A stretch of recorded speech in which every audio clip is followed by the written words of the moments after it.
Buenas tardes y bienvenidos a una nueva sesión del curso de microbiología de la Universidad Autónoma Metropolitana. Siguiendo el temario que dimos la primera clase, hoy vamos a abordar el tema del metabolismo microbiano. Vamos a ver varias nociones del metabolismo microbiano que en realidad no es exclusivo de los organismos microscópicos, sino que también es extensivo a otros organismos, ¿sí? Pueden ser superiores, ¿de acuerdo? En cuanto a organización celular. Bien. El primer concepto que es necesario recuperar y razonar es el concepto de metabolismo, ¿sí? El metabolismo debe ser entendido como aquel término que se refiere al conjunto o a la totalidad de las reacciones bioquímicas que suceden en el interior celular. En este sentido, el metabolismo puede entenderse también como un balance energético, ¿sí? Las células pueden entenderse como un sistema que procesa energía y por lo tanto hay una entrada de energía y una salida de energía, un input y un output, ¿de acuerdo? Bien. Dentro del metabolismo se engloban o encontramos dos grandes categorías de reacciones. Aquellas que están articuladas de tal manera que una vez que se ejecutan se obtiene energía. Y otra gran categoría de reacciones, ¿sí? En la cual se utiliza la energía obtenida en esta parte del metabolismo para constituir otras energías, ¿sí? Es decir, una parte del metabolismo que libera energía, otra parte del metabolismo que requiere energía, ¿de acuerdo? Bien, en este sentido podemos fijarnos en la ilustración que hay abajo a la derecha de la lámina y podemos entender en esta especie de esquema cíclico, ¿sí? En el cual tenemos periféricamente una serie de textos que ahora voy a explicar e internamente tenemos el elemento fundamental del metabolismo, que es el ATP, ¿sí? El ATP es el adenosín trifosfato, es la moneda energética, ¿de acuerdo? Entonces, en este sentido lo que vemos es dos situaciones, aquella en la que se sintetiza ATP y aquella en la que el ATP retorna a una situación de adenosín difosfato más fosfato, ¿de acuerdo? Es decir, en una hay síntesis de ATP, en otra hay liberación de energía en los enlaces éster-fosfato del ATP, ¿sí? Bien. Hay varios elementos que son interesantes y que debemos destacar en este gráfico, ¿sí? Si nos referimos a aquella parte del metabolismo que libera energía, nos estamos exactamente refiriendo a la parte del metabolismo denominada catabolismo, ¿sí? La parte del catabolismo, lo que sucede es una oxidación de las moléculas orgánicas, que pueden ser total o parcial, ¿sí? En este sentido, explicita que a partir de moléculas simples, fundamentalmente glúcidos como la glucosa, aminoácidos, glicerol o pequeños ácidos grasos, ¿sí?, se van a oxidar, ¿sí? Y la liberación, la oxidación de estas moléculas genera energía.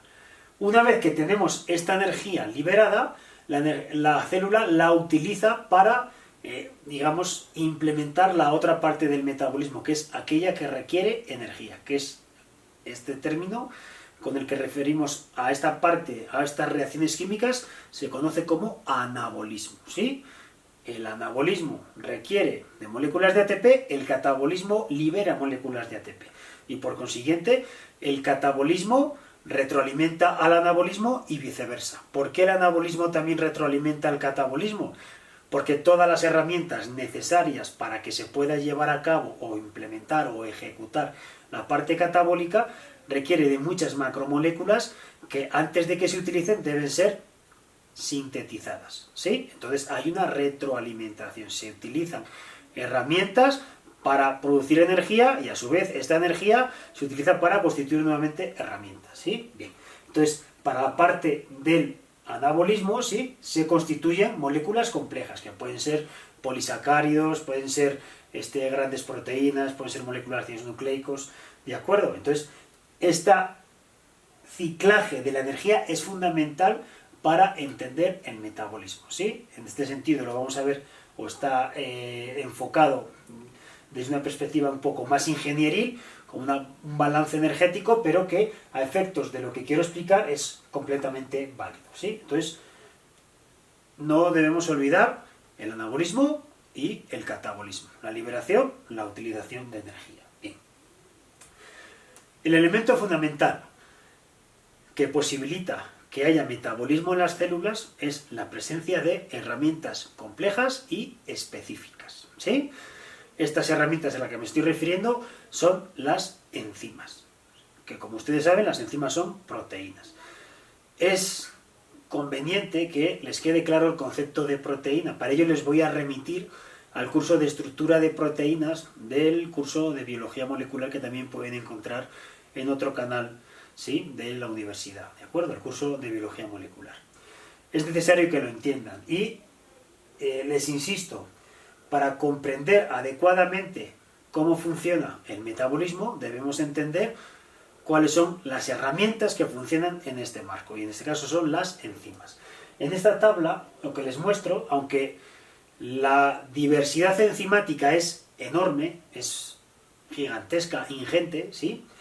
Sí me parece pertinente, por lo menos, nombrarles una serie de enzimas. En este caso simplemente están citadas por la actividad o la función que llevan a cabo en la célula, ¿sí? Como ustedes saben, la función está presente en el nombre de las enzimas, pero también está asociado al nombre la reacción de la ruta metabólica en la que participan. En este caso voy a omitir la parte de la ruta metabólica y me voy a referir de forma genérica a la función. En este sentido podemos hablar de estas clases o, ¿sí?, tipos fundamentales de enzimas. En este caso hablemos de oxidorreductasas. Bien, ¿por qué es importante que entiendan la parte de las enzimas con actividad oxidorreductasa? Porque todas estas proteínas, ¿sí?, por lo general están implicadas en la generación de gradientes, ¿sí?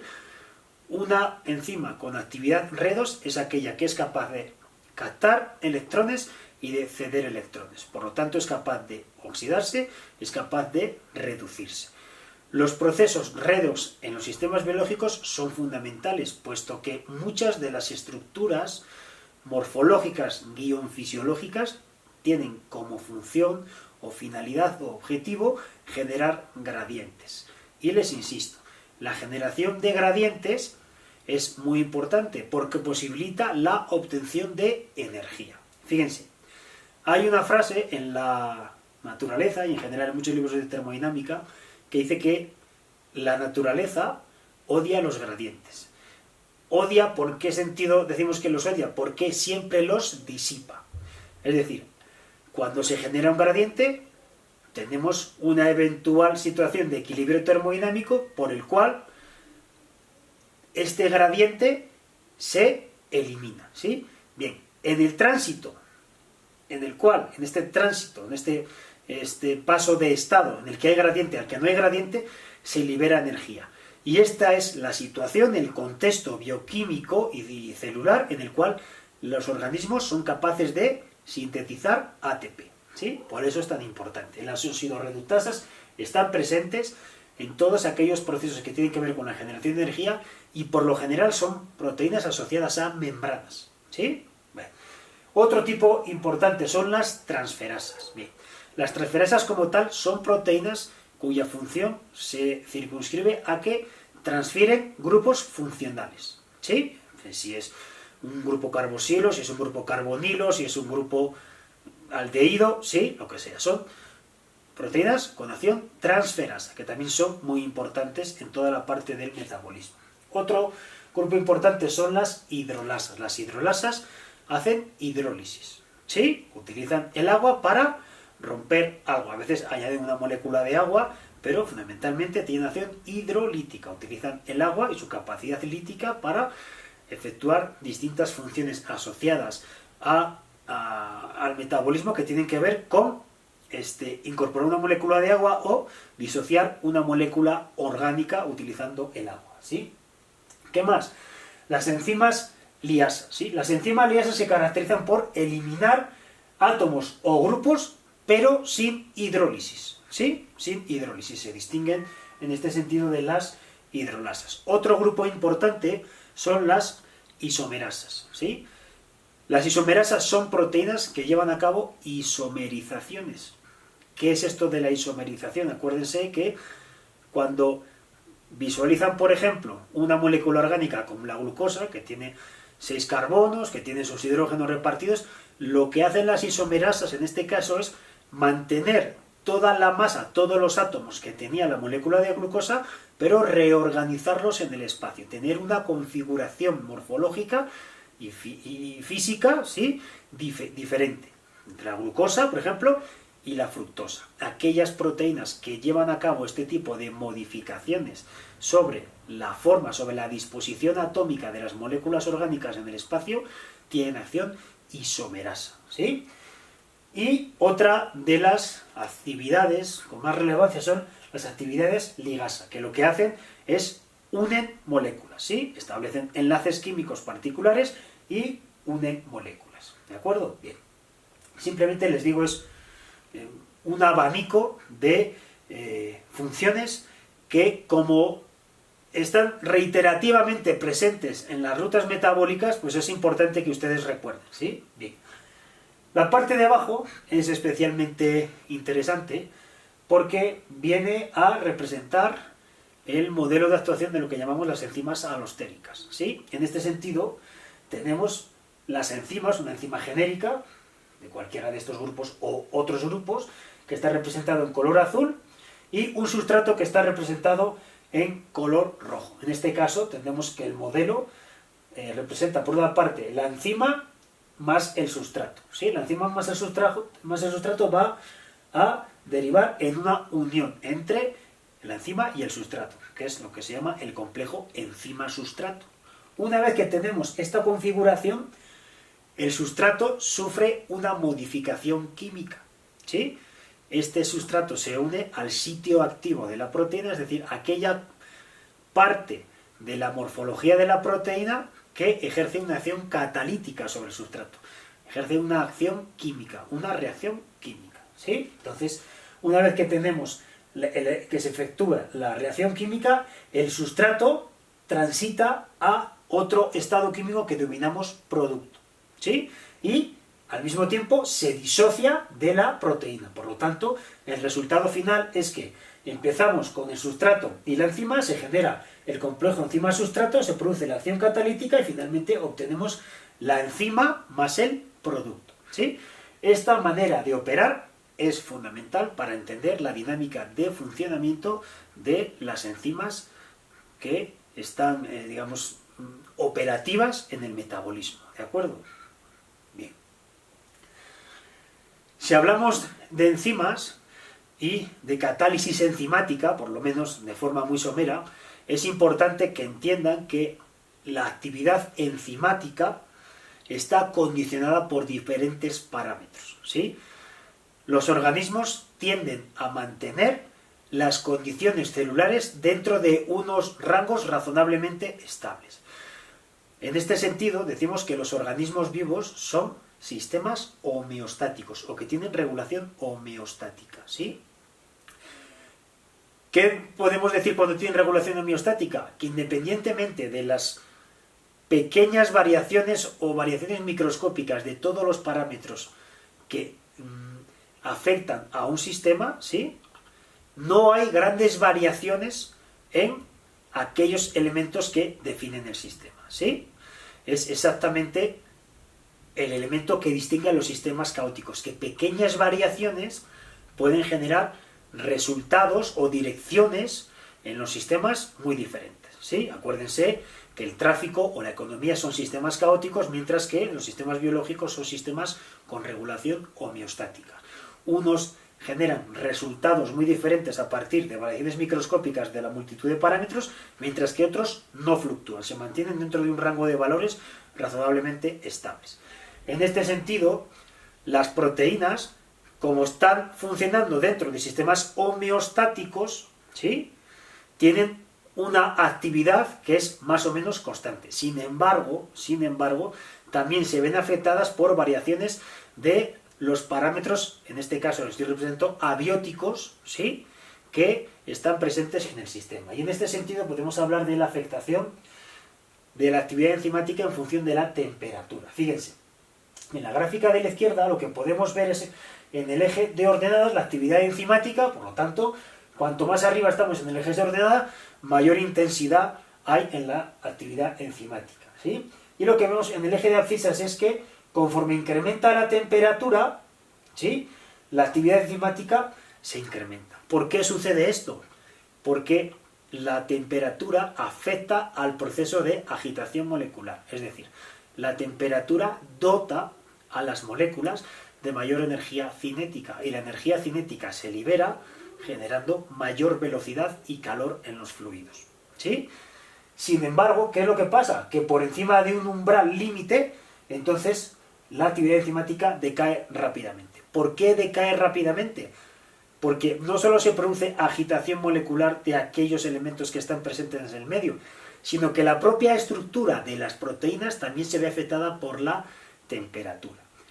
Una afectación dramática sobre la estructura de las proteínas deriva en lo que denominamos desnaturalización, que no es ni más ni menos que la pérdida de la estructura terciaria o la pérdida de la morfología que es funcional de la proteína. En este caso lo hemos representado en la parte de abajo como una proteína, ¿sí?, que tiene una forma particular, después de verse expuesta a unas condiciones particulares que afectan a su estabilidad físico-química, pierde su morfología y deja de ser funcional. Este tránsito en el cual la proteína pasa de estar en su forma óptima a esa forma desnaturalizada tiene como efecto que deja de funcionar y por lo tanto la actividad enzimática decae. Este mismo efecto lo podemos ver también para el pH, ¿sí? En este caso tenemos que hay rangos de pHs en el cual la actividad enzimática es óptima. Sin embargo, si nos vamos a los extremos, a un pH muy ácido o a un pH muy básico, eso afecta no solo a la estabilidad de los grupos funcionales de las proteínas, sino a los procesos de solubilidad de los sustratos y por consiguiente afecta también al proceso de interacción enzima-sustrato. ¿Qué es lo que vemos aquí? Que la mayoría de las proteínas metabólicas, ¿sí?, tienen un pH para funcionar óptimamente en torno a 6 o 7, ¿sí?, entre 4 y 8, que es más próximo a la neutralidad, ¿de acuerdo? Bueno, y finalmente, en la parte de la derecha lo que vemos es un gráfico que representa el efecto de la concentración del sustrato sobre la actividad enzimática. ¿Qué es lo que sucede? Que cuando hay muy poco sustrato, tenemos muchas enzimas potencialmente disponibles, ¿sí?, para poder catalizarlo. Entonces, conforme se incrementa la concentración de sustrato, ¿sí?, también se incrementa exponencialmente la actividad enzimática. Sin embargo, aquí vemos un hecho interesante. No vemos un efecto de decaimiento. Por el contrario, lo que vemos es que la curva empieza a adquirir un perfil donde la pendiente se hace cero. ¿Por qué pasa esto? Porque el hecho de que haya mayor cantidad de sustrato en el medio no implica que haya mayor cantidad de proteínas que catalice este sustrato, ¿sí? Entonces, los medios biológicos tienen un máximo, ¿sí?, que está determinado por la cantidad de enzimas que pueden catalizar un sustrato. Aunque tenga un exceso de sustrato, no va a haber mayor cantidad de actividad enzimática, ¿sí?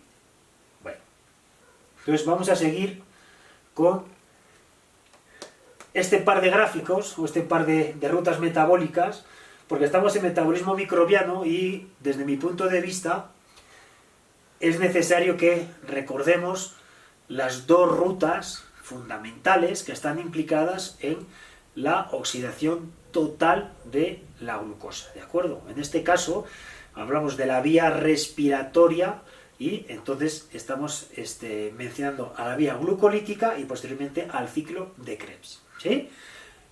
Quiero hacer un recordatorio, aunque sé que lo han visto en bioquímica, porque creo que es pertinente. No se puede ver metabolismo microbiano sin tener claro cómo son los procesos de degradación de la glucosa. Lo voy a decir con cierta velocidad porque creo que esto lo van a poder encontrar de forma mucho más nítida y lo van a poder pormenorizar mucho mejor acudiendo a otros elementos pedagógicos en YouTube o en otras fuentes bibliográficas, ¿sí? Bien.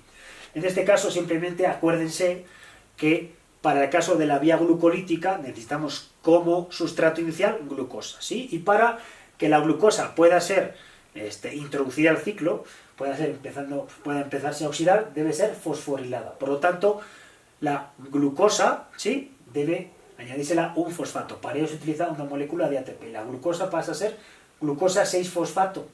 Y luego la glucosa 6-fosfato se isomeriza, pasa a ser fructosa 1,6-bisfosfato. ¿Sí? Aquí tenemos una molécula de 6 carbonos. En el siguiente paso, ¿sí?, después de que tenemos el 1,6-bisfosfato, tenemos una y dos moléculas de ATP utilizados, hay una disociación. Y por tanto, a partir de una molécula de 6 carbonos, con 2 fosfatos se generan dos moléculas de 3 carbonos con un fosfato cada una. Tenemos el gliceraldehído 3-fosfato y la dihidroxiacetona fosfato. ¿Sí? Bien. Toda la dihidroxiacetona fosfato se isomeriza a gliceraldehído 3-fosfato. Y entonces, a partir de este intermediario en la vía glucolítica, esta ruta se multiplica por 2, porque tenemos dos sustratos de inicio. ¿Sí? Tenemos que una molécula de gliceraldehído 3-fosfato genera una molécula de NADH y al mismo tiempo se incorpora fosfato inorgánico, obteniendo 1,3-bisfosfoglicerato. ¿Sí? El bisfosfoglicerato se desfosforila y se genera una molécula de ATP, obteniendo 3-fosfoglicerato.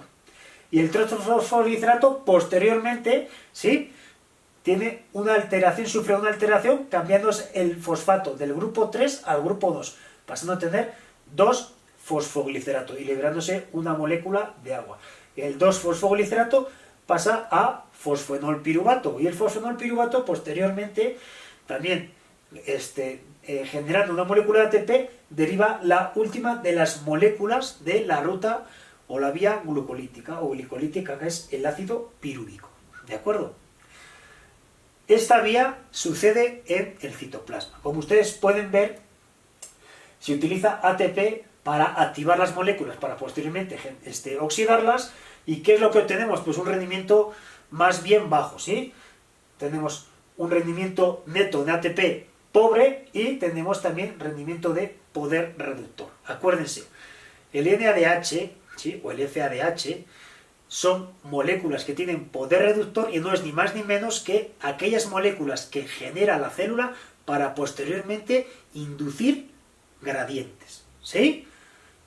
Eso es la razón por la que se genera el poder reductor, para posteriormente producir o generar gradientes. ¿De acuerdo? Bien. Vamos a seguir con la otra ruta protagonista del metabolismo primario, que se nutre precisamente de aquellos productos finales de la vía glucolítica. En este caso, el ácido pirúvico, ¿sí?, va a generar acetilcoenzima A. Pierde un carbono y se genera NADH, pero también se libera CO2. Bien, en esta liberación de CO2, cuando estamos en el ciclo de Krebs, todas estas pérdidas de CO2 deben entenderse como descarboxilaciones. ¿Sí? Hay descarboxilaciones. Bien, el ácido pirúvico pasa a acetilcoenzima A y el acetilcoenzima A, ¿sí?, entra en el ciclo de Krebs. El ciclo de Krebs también se llama ciclo de los ácidos tricarbosílicos o ciclo del ácido cítrico. Se llama ciclo de los ácidos tricarbosílicos porque tienen 3 grupos de ácidos orgánicos. ¿Sí? Vamos a ver cómo es el ciclo. Fíjense, vamos a empezar aquí. El acetilcoenzima A penetra en la célula y a partir del oxalacético, que tiene 4 carbonos, más 2 del acetilcoenzima A, son 6. 6 moléculas que contiene el ácido cítrico. ¿Sí? El ácido cítrico se isomeriza a ácido isocítrico y de isocítrico pasa a alfa-acetoglutárico. En este tránsito de isocítrico a acetoglutárico se produce poder reductor y una descarboxilación. ¿De acuerdo? Entonces, el cetoglutárico ya no tiene 6 carbonos, tiene 5. El siguiente paso, el alfa-acetoglutárico pasa a succinilcoenzima A. Y nuevamente, para generar succinilcoenzima A se genera otra molécula de poder reductor, se adiciona al coenzima A y se pierde otra molécula de CO2, por lo tanto se pierde otro carbono. ¿Sí? Bien. Vamos al siguiente paso. Del succinilcoenzima A pasamos al succínico. En este caso se produce una molécula de ATP. ¿Sí?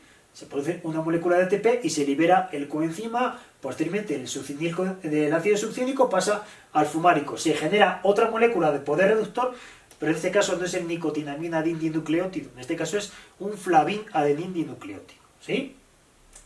Y del fumárico, ya tenemos constituido 4 carbonos, pasamos al málico. finalmente del malicol oxalacético tenemos la obtención de otra molécula de NADH, ¿sí? Fíjense, cuanto más poder reductor se genera, mayor capacidad de obtener gradientes tiene la célula. Y cuanto mayor capacidad de obtener gradientes tiene la célula, mayor capacidad de producir energía tiene, ¿sí? Bien. Esto es importante que entiendan estas dos rutas. Las dos rutas que acabo de citar, una la comparten las dos, digamos, vías metabólicas que voy a citar ahora, dos categorías, que son la vía respiratoria y la vía fermentativa. Sin embargo, para el caso particular del ciclo de Krebs, esta solo está presente en las vías respiratorias, ¿sí? En la respiración se oxida completamente la glucosa hasta CO2 y agua, mientras que para la vía fermentativa no tenemos una oxidación total, tenemos una oxidación parcial, ¿sí? Fíjense. En este caso, tenemos que hay una vía común, que es la vía glucolítica. A partir de glucosa se obtiene ácido pirúvico, ¿sí? Y como acabamos de relatar, a partir del ácido pirúvico, tenemos que la acetilcoenzima A penetra el ciclo de Krebs, se genera poder reductor, se genera ATP, y luego el poder reductor finalmente deriva en lo que veremos a continuación, que es la cadena de transporte electrónica, ¿sí? Pero que eso lo veremos a continuación. Si ponemos la atención en la vía fermentativa, veremos que a partir del ácido pirúvico se generan otra serie de productos que son consecuencia de una oxidación parcial de la glucosa. En este caso son moléculas que tienen grupos ácido o grupos alcoholes, fundamentalmente, ¿sí? Bien. En el siguiente vídeo veremos la cadena de transporte electrónico y algunas particularidades sobre la fermentación y la respiración.